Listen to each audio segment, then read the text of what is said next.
Šodien esam Zolotūdē, kur sastopos ar Natāliju. Natālija ir cilvēks, kas ar sirdi rūpējas par savu māju un tās iedzīvotājiem. Šodien mēs parunāsim par to, kā viņa atrisināja tehniskās problēmas ar ūdens skaitītājiem. Natālija, kas īsti notika? Kāpēc vajadzēja mainīt skaitītājus? В нашем доме система дистанционного считывания была установлена еще 12 лет назад. Это были счетчики класса Моделена с отдельными датчиками, проводами.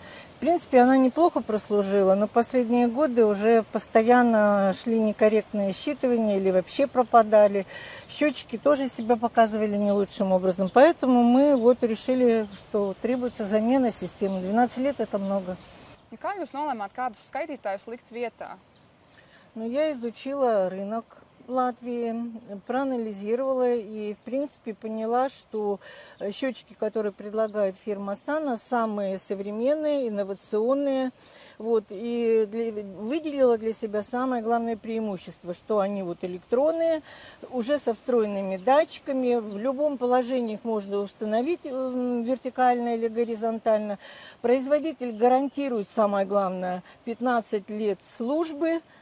Это для меня основное преимущество. И нам предложили очень хорошие условия контракта.